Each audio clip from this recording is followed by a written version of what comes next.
Yeah, Joel 2:1. For the day of the Lord Yahweh cometh, for it's nigh at hand. Yes, right around the corner, man. We're in those end times right now that Yahweh Shai spoke about. So it says Joel 2:2, a day of darkness and a day of gloominess, a day of clouds and thick darkness. So pay real attention to these words that are being used. Let me read it again. A day of darkness and of gloominess, a day of clouds and a thick darkness. As the morning spread upon the mountains, a great people and a strong, there hath been ever the like, or there hath not been ever the like, neither shall it be any more after it, even to the years of many generations. Exactly, because the day of the Lord is going to be like none ever, man.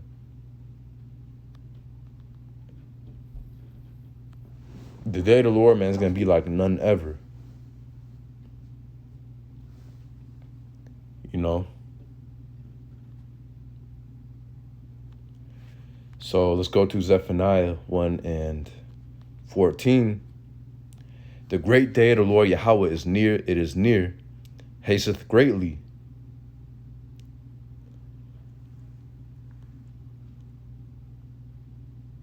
Even the voice of the day of the Lord Yahweh, the mighty man shall cry there bitterly. Yeah, you know that mighty man is Esau. You know, the elites of the society. You know, Esau, it says right here, Esau is the mighty man is Esau, man. It says a mighty man shall cry there bitterly. So if the king of the earth is going to be crying there bitterly, what more, you know, the common of the people, you know, the common person. It says, verse 15, that day is a day of wrath and a day of trouble and distress, a day of wasteness and desolation, a day of darkness and gloominess, a day of clouds of thick darkness. So it's the same exact words being spoken from Joel. So again, for you Christians out there who think that this day, you know, the second coming of the Son of the Most High is going to be a day of, you know, hugs, kisses, roses, and, you know, flowers being thrown up in the air, balloons.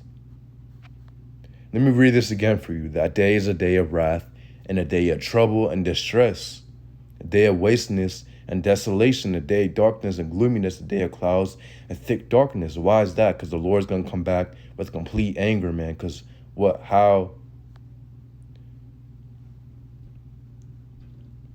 know, how they put him up on that cross, you know, how they treated, how, you know, these heathen, and especially Esau, you know, treated the Lord's people, you know, weared out his saints.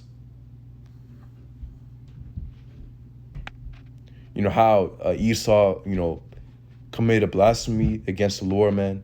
All these things and everything else, man, that contributes to the Lord's anger. The Lord's going to let it out in that day, man. That's why it's going to be a day of darkness and gloominess. That's what your people don't understand. So it says a day, verse 16, a day of the trumpet and alarm against the fenced cities and against the high towers. Yeah, the fenced cities and high towers. We know what that is speaking about, you know. That fenced city, you know, the fenced cities is what? Of course, America. Because, hey, right now, or, you know, before, you know, now we're coming to the time where these other nations are going to, hey, we're in that time of World War III where these other nations will come up against Babylon finally. But before, you know, these other nations will think twice, you know, come against America. Because America used to be that superpower, but now that superpower title is dwindling, you know. And it says against the high towers. Yeah, what country has them high towers? You know, go to New York City. Look at all these high towers, man.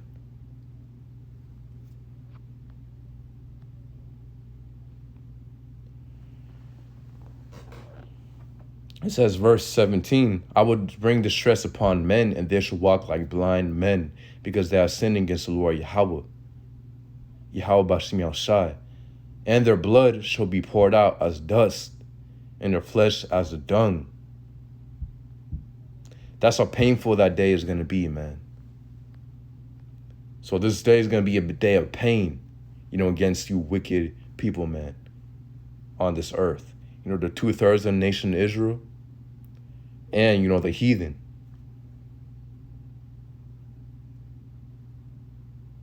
It says, verse 18, neither their silver nor their gold shall be able to deliver them in the day of the Lord's wrath, the day of Yahweh's wrath, but the whole land shall be devoured by the fire of his jealousy.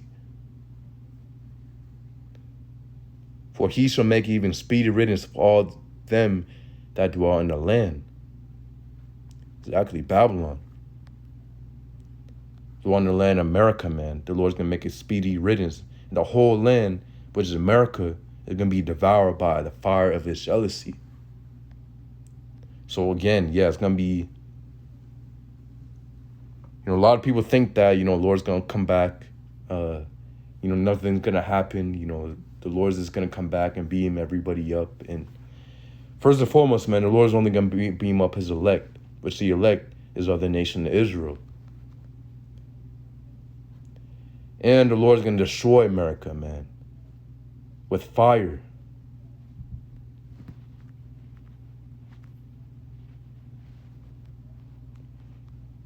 So Zechariah 5:1, it says, then I turned, lifted up my eyes, and looked, and behold, a flying roll. And this Zechariah seeing the flying roll, which is the world ignorantly looks at as so-called UFOs. Those are actually the chariots of the Lord, man. Them lights you see, moving in the sky. Those circular objects. It says, continuing on, verse 2, and he said unto me, what seest thou? And I answered, I see a flying roll, the length thereof is 20 cubits, and the breadth thereof is 10 cubits. So Zechariah is describing how the chariot of the Lord looks. So it says, verse 3, then he said unto me, this the curse that goeth forth over the face of the whole earth. For everyone that stealeth shall be cut off on this side according to it, and everyone that sweareth shall be cut off as on that side according to it. So again, it says, this is the curse that goeth forth over the face of the whole earth. So, because these chariots, man, they're going to be putting out judgment too. There's a lot of videos going forth showing you how these chariots emit high-power lasers. These lasers be coming out of these chariots, man. These high-power concentrated lasers. These high concentrated fire, man, that comes out of these chariots. Those are going to be hitting people, man. Along with these nuclear missiles that these other nations are going to be sending upon Babylon, these chariots are going to be putting out judgment as well. Releasing these high-powered, concentrated lasers, man. Look at this picture I got, right? I pulled up. You see that? And Esau knows this, man. That's why Esau is trying to make his laser guns and trying to create his his fighter jets and, all of his technology to try to fight against these vehicles of the Lord, Yahweh Bashim Yahushai. But hey, nothing is going to be able to overtake these chariots, man. There's a video that went out. Basically, I think Esau tried to shoot a missile at one of the chariots, and then as soon as it touched the chariot, man, it completely dissolved. Didn't do shit. And I think, if I'm not mistaken, if that was the same video, it blew up on the chariot, but the smoke disappeared and nothing happened. The chariot's still there. So, hey.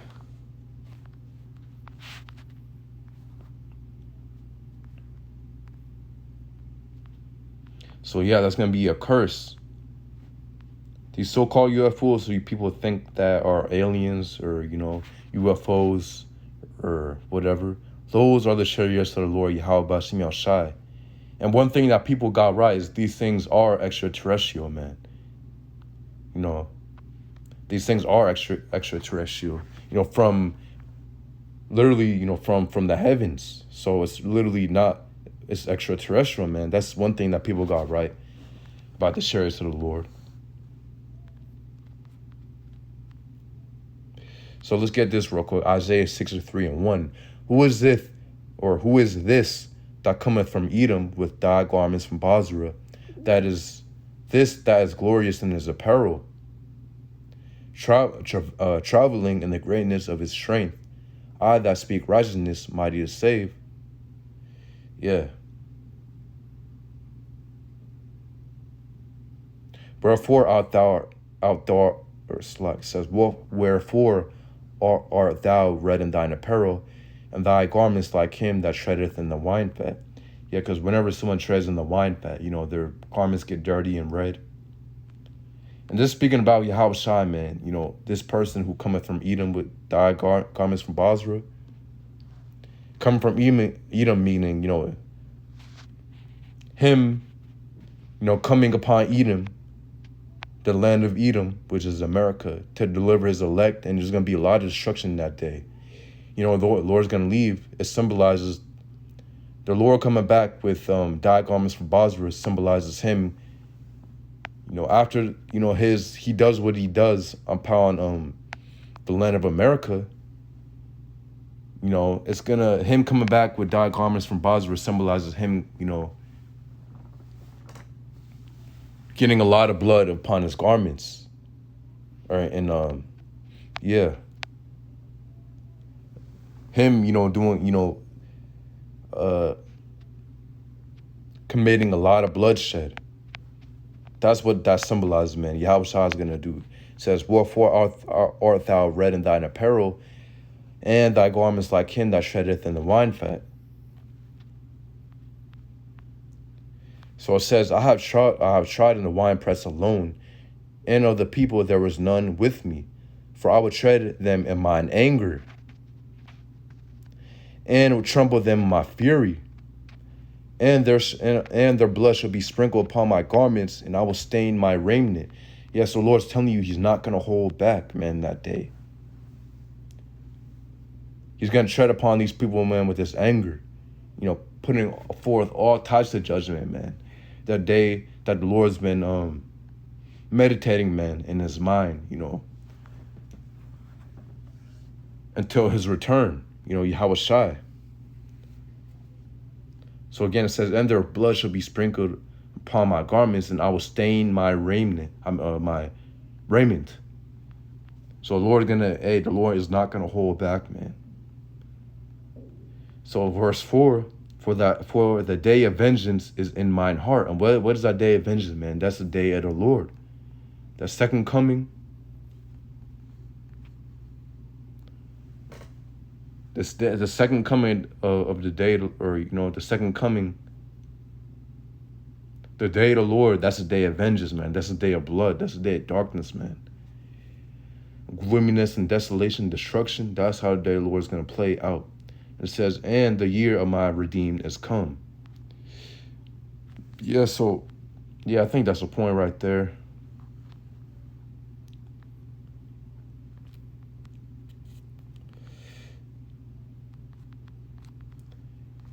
Yeah, so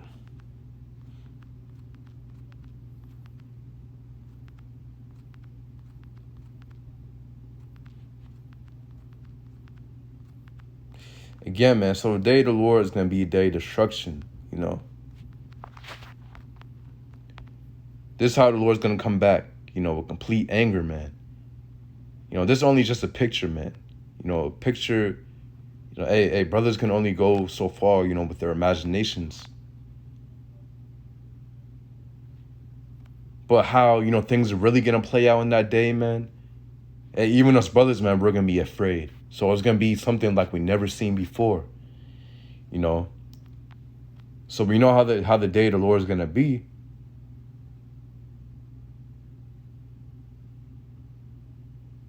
You know, we know how the scriptures describe it, you know, to play out. But hey, every brother, man, is gonna be astonished in that day, man. We're gonna be rejoicing, man, but we're gonna be afraid at the same time. So yeah, again, man, you know, this is how the day of the Lord, man, is gonna be a day of destruction, day of fear. That's how the day of the Lord is gonna be like. So hey, yeah, I just want to bring that up real quick, man. Lord, really, brothers out there edified. Yahweh Bashim Yahshai, Brakathum, Shalom.